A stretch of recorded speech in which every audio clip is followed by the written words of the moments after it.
Phone tapping కేసులో మరో సంచలన విషయం వెలుగు చూసింది. ఎస్ఐబికి టెక్నికల్ కన్సల్టెంట్గా ఉన్న రవిపాల్ నేతృత్వంలోనే ట్యాపింగ్ డివైజ్లను తీసుకొచ్చినట్లు విచారణలో తేలింది. దీంతో రవిపాల్ను ప్రశ్నించేందుకు పోలీసులు రంగం సిద్ధం చేశారు.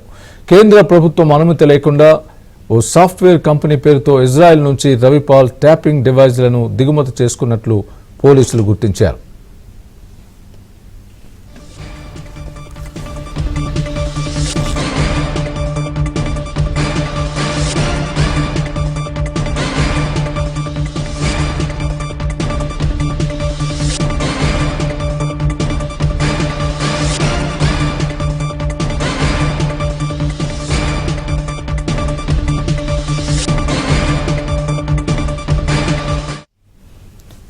డివైజ్లను దిగుమతి చేయించేందుకు రవిపాల్కు పెద్ద ఎత్తున ఎస్ఐబి డబ్బు మూటజెప్పింది.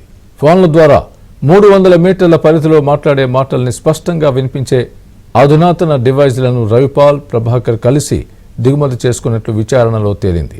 సీఎం రేవంత్ రెడ్డి ఇంటి సమీపంలో ఆఫీస్ తీసుకుని రవిపాల్ డివైస్ను అమర్చినట్లు, రేవంత్ రెడ్డి ఇంట్లో ఫోన్లో మాట్లాడే ప్రతి మాటను ప్రణీత్ రావు, రవిపాల్ విన్నట్లు పోలీసులు గుర్తించారు.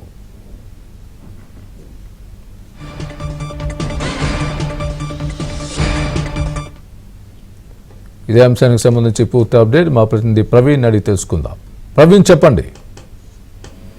ప్రణీత్ రావు ఫోన్ ట్యాపింగ్ కేసులో చాలా కీలకమైనటువంటి అంశాలు బయటపడుతున్నాయని చెప్పుకోవచ్చు. ఎస్ఐబి అధికారులతో పాటు మరికొంతమంది టెక్నికల్ కన్సల్టింగ్ ఉన్నటువంటి వారు కూడా ప్రస్తుతం అయితే వారి వ్యవహారం కూడా బయటపడింది. ఎస్ఐబికి టెక్నికల్ కన్సల్టింగ్ గా ఉన్నటువంటి రవిపాల్ యొక్క ప్రమేయం కూడా ఉందనేది ప్రస్తుతం పోలీసులు గుర్తించడం జరిగింది.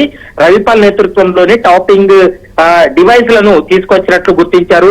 కేంద్ర ప్రభుత్వం అనుమతి లేకుండానే ఈ టాపింగ్ డివైజులు తీసుకొచ్చి చాలా మందికి సంబంధించినటువంటి ఫోన్లు ట్యాప్ చేశారనేటువంటి అంశాన్ని కూడా ప్రస్తుతం అయితే పోలీసుల విచారణలో వెల్లడైంది.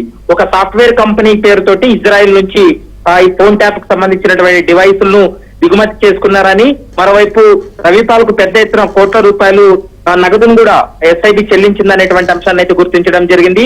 రవిపాల్, ప్రభాకర్ రావులు కలిసి అత్యాధునిక టెక్నాలజీతో ఉపయోగించేటువంటి డివైస్లు ఏవైతుందో వాటిని దిగుమతి చేసుకున్నట్లు కూడా ప్రస్తుతం అయితే పోలీసుల విచారణలో వెల్లడైంది. కాబట్టి రవిపాల్ ను అదుపులోకి తీసుకొని విచారిస్తే మరికొన్ని అంశాలు బయటపడతాయనేది ప్రధానంగా పోలీసులు అయితే భావిస్తున్నారు.